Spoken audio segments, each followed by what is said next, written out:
Today on Trucks, the hairy hauler's back. This week the guys show you how the detail work can be the difference between a hack job and a real showstopper. Then we've got a 56 F100 that's not like any blue oval we've ever seen. Finally, we'll take our cameras down south to Moroso Motorsports Park for the Jet and Truck Nationals. That's all today on Trucks.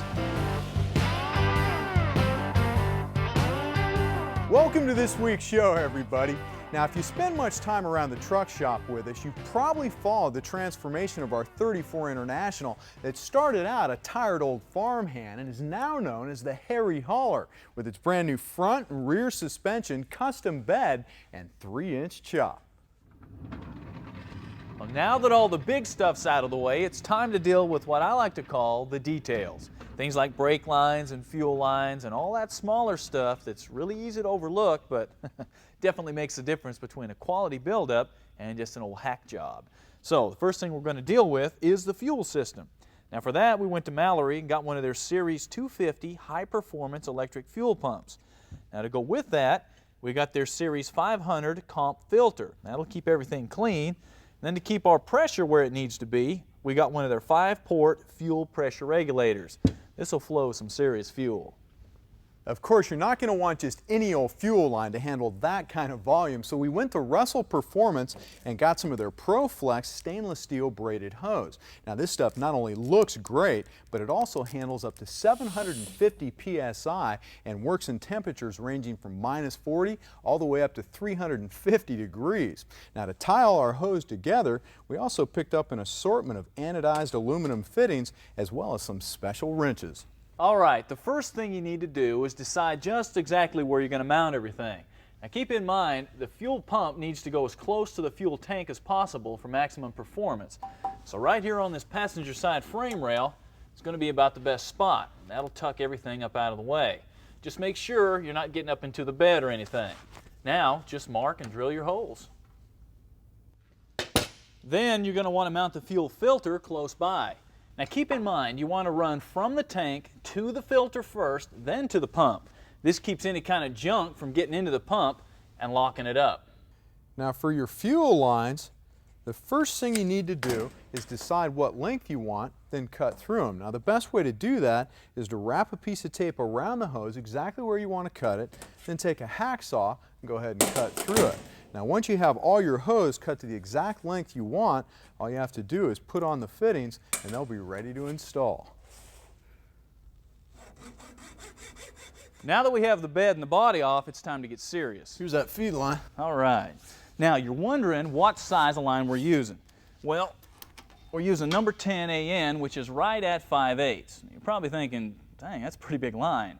Keep in mind, we're going to have 2 4-barrels and about 720 horsepower to feed.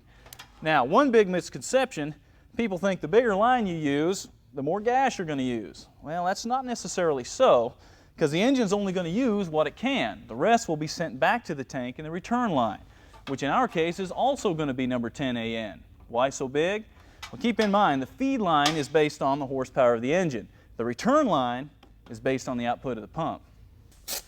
The last piece of the fuel system is this regulator, which will mount on the firewall as close to the carburetors as possible, but we'll wait to do that until the cab is back on the frame and the motor we're going to run is mounted. Now this regulator not only has an inlet port and return port, but it also has 5 outlets like Stace showed you earlier to give you plenty of options to run your lines. Now that we have the fuel system sorted out, it's time to put some brake lines on. First thing we're going to do is get rid of this mock-up motor for the last time. Now, you don't have to pull the motor to run brake lines, but it's a heck of a lot easier to get in there if you've got the engine out. You know, when it comes to putting together a system for your brake lines, you can spend a lot of time and money trying to get all the hardware you need in one place. And let's face it, these little guys here can nickel and dime you to death. So we went to Speedway Motors and got their stainless steel brake line kit that includes the hard lines, hoses, and everything else you'll need, right down to these aluminum clips to hold your lines securely to the frame. Now, there's definitely some other pieces that you're going to want to use on a system like this. One is a proportioning valve, the other are some residual valves. Now, a proportioning valve adjusts the amount of rear braking that you have in conjunction with your front brakes. That way you don't have more braking in the rear than you have in the front, unless of course that's how you want it. Now a residual valve is a must if you're putting together a system like ours where the master cylinder sits at or below the level of the calipers. Now what the residual valve does is keeps a little pressure in the line when you let up on the pedal, and that keeps the fluid from flowing back into the master cylinder. Of course, if the master cylinder is up on the firewall, it's not a problem, and you don't need these.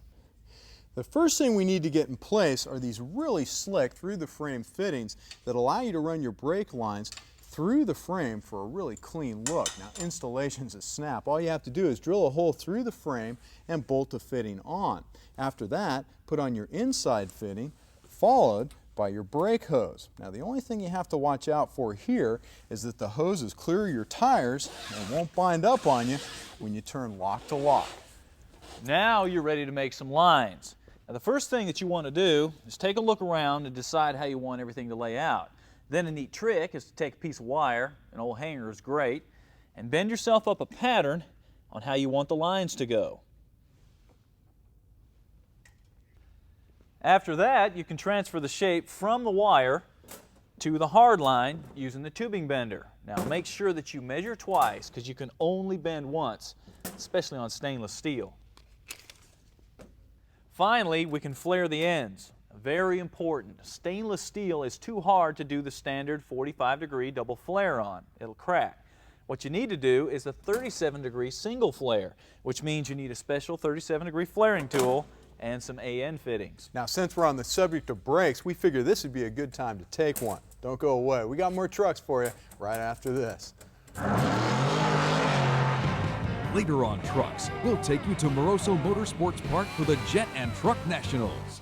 But that's after we put the finishing touches on the Harry Hauler.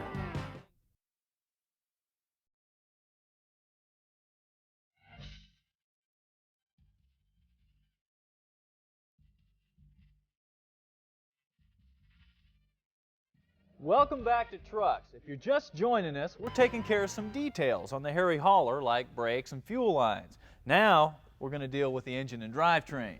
Of course, every motor's got to have a starter and alternator, so we picked up this pair from Speedway Motors. Now, the starter's this chrome-plated gear reduction unit that's really going to get things going for us. We also got this chrome 100-amp alternator, and we're going to dress that up with this aluminum pulley we got from Mr. Gasket. Now, anytime you're working on a project with a narrow frame and you're putting in a stick shift, well, clutch linkage has always been a major problem. That is until McLeod came out with this hydraulic throwout bearing that bolts right to the front of the transmission. Just think, no more messing around with mechanical linkage in tight areas. All you have to do is run a line to your clutch master cylinder and you're done. Now, this also makes a great complement to their high-performance street twin clutch, which we have stuffed inside this blow-proof bell housing. There we go. Slowly. Right there. A little bit more? Yep. There's a couple things people tend to overlook when it comes to the details, like throttle cables and dipsticks, and there's really no reason to, because Locar makes some really trick ones that are also affordable. Now, the dipstick slides right into place and fastens to a header bolt.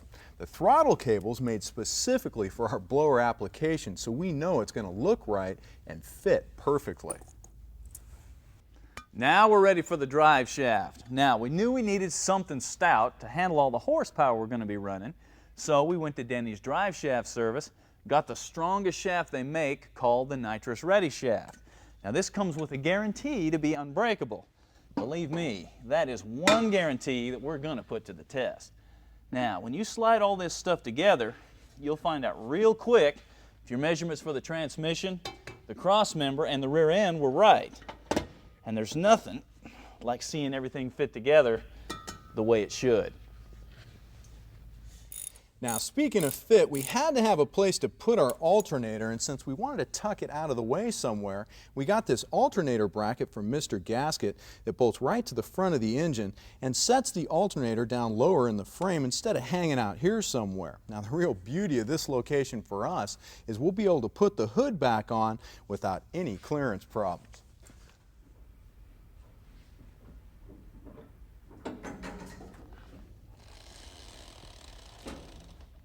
Now, one of the neatest things about building a hot rod pickup like this is that if you build it right, well, you got a lot of options. Now, you can run it with the fenders and the hood, like we're going to do. You can also run it without the fenders and the hood, like we're also going to do. Now, for those times, we got these really cool zoomy headers from Sanderson. Now, these are loud, nasty, and way politically incorrect, but they're about the coolest thing you can imagine sticking out the side of your truck. Well, that wraps up the detail work on the Harry Hauler for today, but hopefully now you understand just how important the small details really are. Like Stace told you before, it's usually the difference between a hack job and a real showstopper. This is going to be a showstopper. That engine, these pipes, flames out to here. Up next on Trucks, we've got a one-of-a-kind blue oval that'll blow your mind.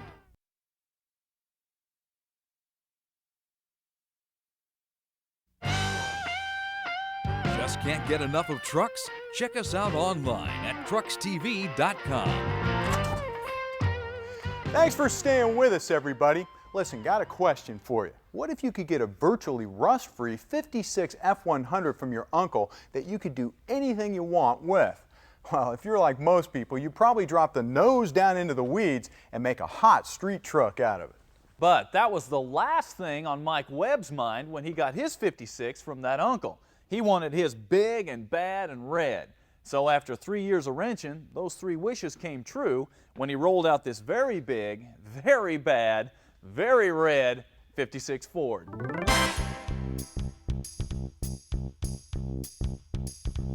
Let's get started with the big first, which leads us right into the suspension. No slam street truck here, as a 6-inch lift was added and a 78 Bronco donated its axles to the cause. This beast rolls on 35-inch tires, and power steering was added to make turning that rubber possible.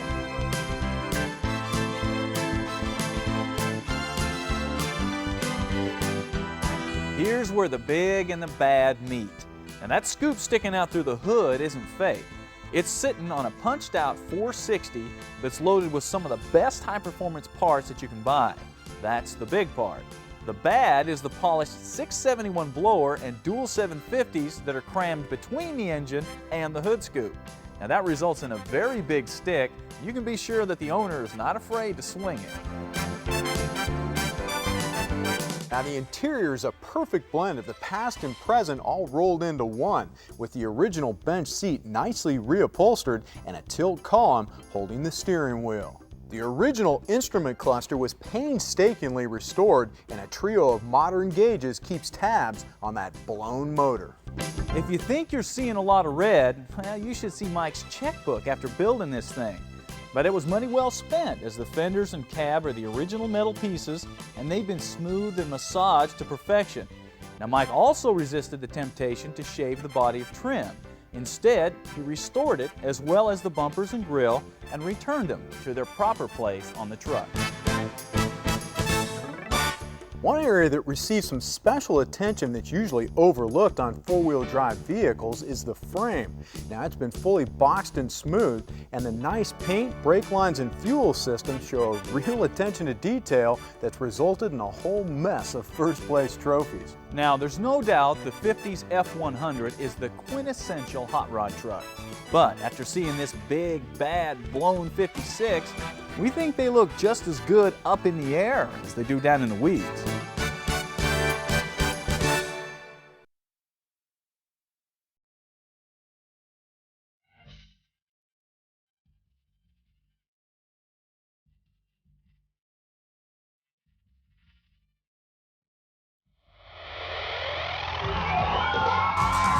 Okay, so we grabbed our cameras and made the trip to Moroso Motorsports Park in South Florida for the first annual Jet and Truck Nationals. No, we didn't see any gators during our stay, but don't misunderstand, we did see plenty of wildlife. Check out this guy on his snowmobile. This is a guy that started out in Milwaukee, made a left-hand turn, doesn't know where he's at. He thinks he's snowing right now. He's never been in the heat before in the sun. This is a snowmobile set up for drag racing. Big wide rubber belt out on this thing. Wow, look at it. This thing is rocking and rolling, Hazen. Yeah, rocking and rolling to a 990 at 125 miles an hour. But hey, the snowmobile was tame compared to these animals that have no chance of being housebroken and call themselves the Miami Zoo Crew. Hey kids, listen up. Do not, we repeat, do not try this at home. How many bikes did you guys have to go through to get to the level you're at now? Believe me, we're still going through bikes to get to the level we're at now. We've already lost, we probably lost about 12 bikes already. But we get them back together and we put everybody back together. I just want you to say the first thing that comes to your mind, okay? You can handle this. Road rash. Hurts.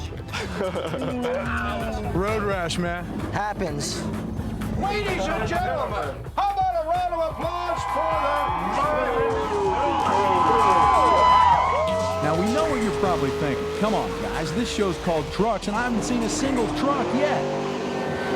Well, that's because we saved the best for last. How does a 57 Chevy that's motivated by a pair of Pratt & Whitney J38 jet engines that produce 25,000 horsepower sound? Not enough for you? Okay, go ahead and throw in the most renowned jet truck pilot on the planet. That's right, the one and only Les Shockley and his Super Shockwave were also present. Nostalgia racing is bigger every year, and these 55, 6, 7 Chevrolets are probably the most popular of all nostalgia classic cars, you know. And I thought, you know, we'll just take and we'll put all the best in one package here. We'll do the truck thing with the sleeper and, you know, the saddle tanks and everything. We'll do the 57 Chevy thing. We'll do the candy apple red thing. We'll do the white tuck and roll inside. You know, we've got the dice hanging off the rear view mirror, the whole 9 yards. You know, it'll run over 300 miles an hour. And you give it another quarter of a mile, it'll run over 400 miles an hour. The only time when these things will stop accelerating is when they disintegrate from the speed. I'm 57 years old, going on 8, I guess, and until I'm dead and gone, I'm going to be designing and building new things. I don't know what to say about that one. I mean, he's been out here for years. He's a great guy, but he's Les Shockley. He's tough to beat. Of course, this event wasn't just a one-horse show.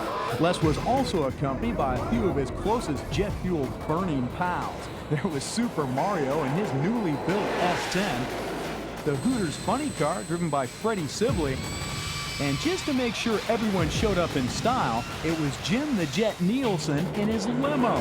Let's just say everyone arrived on time for this event. Well, the guy with the limousine, I spent a month over in Germany with that guy. He's from outer space, you know. Lester, hey, you know, that's a funny old man. He still thinks he's 19 years old. He's up there doing aerobatics. Next, you know, I don't know what he's going to do. He'd be wanting to get on the space shuttle or check out for the Blue Angels. You know, he's a great guy. Well, it feels good to see the fans smiling and yelling and screaming. And, of course, they love that smoke and the fire and the burner pops. And the whole idea, I think, knowing that these engines were in airplanes and fighter planes, it just drives them wild. Okay, another quick question here. You don't want to drive it, but is there any chance maybe you can get me in? Sure, if you know how to start it up. I was kidding. I didn't think she'd know how to start it up. Sure. Well, can you help me with that? Sure, I will. I'll even buckle you in. Woo, buckle me in. All right. Now, if it turns out the whole jet thing doesn't really turn your crank, don't worry, because you can always run what you brung or even show off your shine. But whatever you're into, Moroso Motorsports Park has something for everybody. And believe us, we do mean everybody.